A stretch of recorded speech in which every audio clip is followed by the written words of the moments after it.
Now it's time for Lefties Losing It, and I think it's high time we checked in on the leader of the free world. Yes, him, POTUS, the man the media told you was cognitively sound and a decent and honest and competent commander-in-chief. You can now add dangerously delusional to President Joe Biden's long list of ailments. I would have beaten Trump, could have beaten Trump, and I think that Kamala could have beaten Trump, would have beaten Trump. Yeah. Say what now? You could have beaten Trump? No amount of fortifying elections could have seen you beat Trump. And as we saw, Kamala didn't come close either. So why is the president saying that now? That's beyond me. Also beyond me is why he'd be uttering a sentence like this. Listen here as he speaks of California wildfire victims losing their homes before switching to his own personal news. We got notification yesterday, our home was about to burn to the ground. Today, there's a baby still standing, I'm not sure. But the good news is, I'm a great-grandfather as of today. Their homes are gone, but yay for me, I'm a great-grandfather. Everyone clap. And if you thought that was bad, listen here as the cognitive decline and compulsive lying combine to see the president claim with a straight face that illegal border crossings came down when he became president. This is next level lefty losing it lunacy. Look, let's get something in mind about the border. When I became president, the numbers came way down, number one. Number two, we had a circumstance where I pushed very hard for a bipartisan agreement to put more people on the border, more Secret Service agents. And guess what? He's on the phone saying, don't do it, make me look bad. Did he just claim to have put more Secret Service agents on the border? He is cooked, folks. The truth is that the numbers exploded to record highs during his presidency. The record numbers crossed illegally after Trump had overseen a sharp reduction in illegal entries. And let's not forget this statement from Biden after Jimmy Carter's death, where he used the occasion to, you guessed it, attack Donald Trump. Thank you. President Trump to take from President Carter?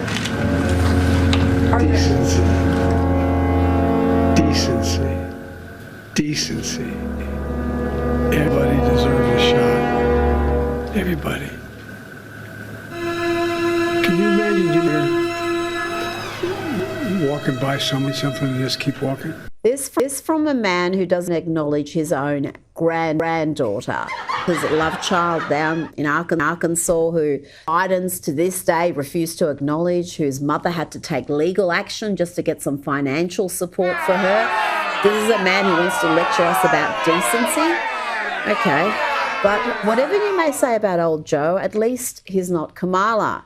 Here is the Veep and wannabe president giving these words of advice to the victims of Californian wildfires. And so it's critically important that to the extent you can find anything that gives you an ability to be patient in this extremely dangerous and unprecedented crisis that you do. There you go. Basically amounts to sit down and calm down as authorities fail you again. Now, this time with the inauguration days away, one must not forget the lengths the leftist media went to cover up President Biden's and Vice President Harris's many deficiencies, though some of them are trying to rewrite history. One of the things we also do in the year-end correspondence roundtable is dig into what was undercovered or underreported. Jan? Undercovered, underreported. That would be, to me, Joe Biden's obvious cognitive decline that became undeniable in the televised debate. At the presidential debate with Donald Trump. Unquestioned. And, you know, it's starting to emerge now that his advisors kind of managed his limitations, being reported in the Wall Street Journal, for 4 years. And yet he insisted that he could still run for president. We should have much more forcefully questioned whether he was fit for office for 4 years, which could have led to a primary for the Democrats. It could have changed the scope of the entire election. It's starting to emerge now. It was obvious to anyone eyes and ears that the president could barely function. We reported it here, and we were attacked for it over and over again. Let me quote Congressman Byron Donalds, who had this to say for those in the media who have now decided to discuss Biden's mental condition. They decided to discuss it when it no longer mattered. They blamed it on a stutter. They blamed it on Russian disinfo. They blamed it on cheap fakes. They hit him at every opportunity. They scripted every public event. They denied the Her report findings. They sent him on vacation for 570 days. They brazenly lied to you for years. This could be the biggest presidential cover-up in American history, and the media defended it all until they got exposed at the debate. Don't let the media gaslight you. This story existed for years, and they avoided it on purpose. Here, I couldn't have said it better myself. Every single word there is true.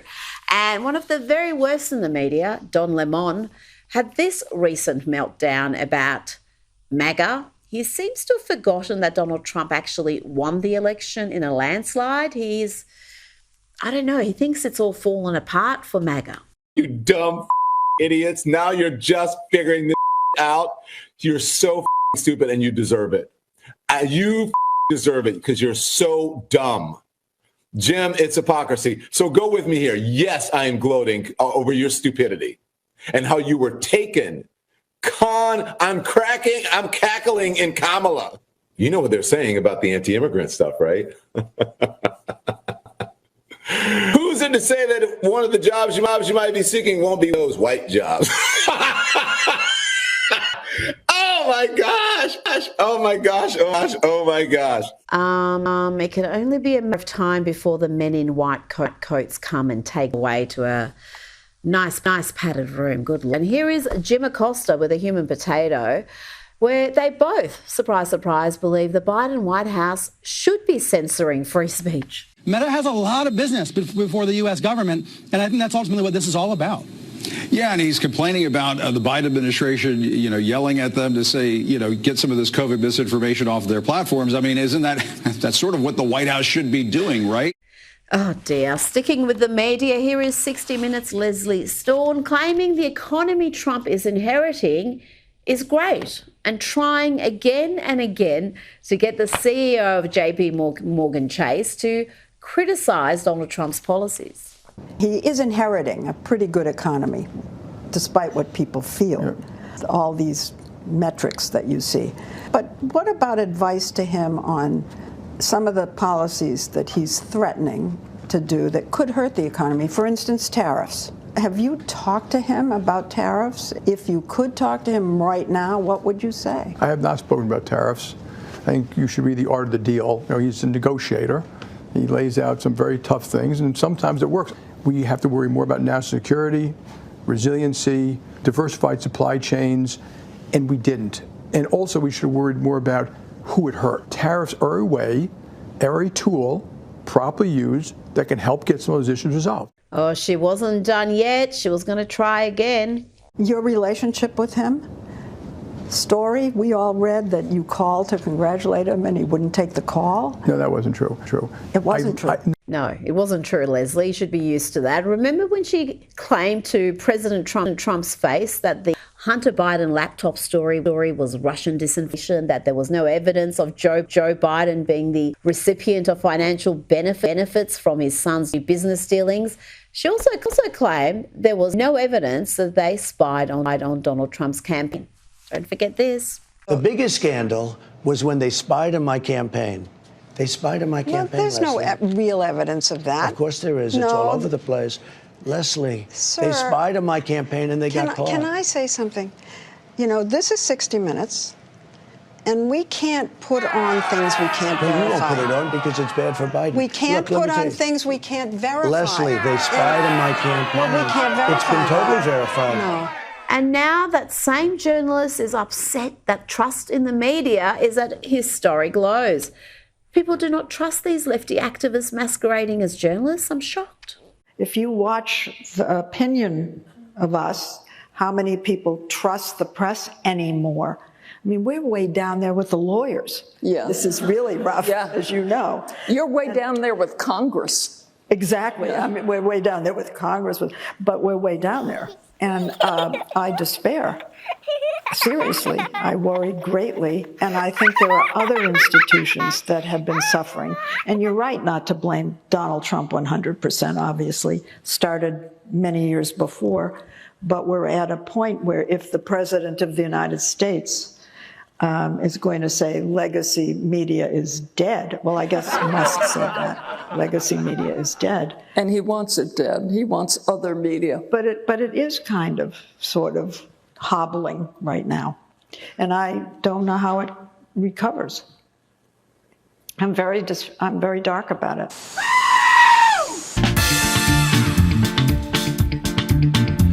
Get woke, go broke. Ain't no joke. Get woke, go broke. You're so damn woke. Toxic, terrible man. Hey!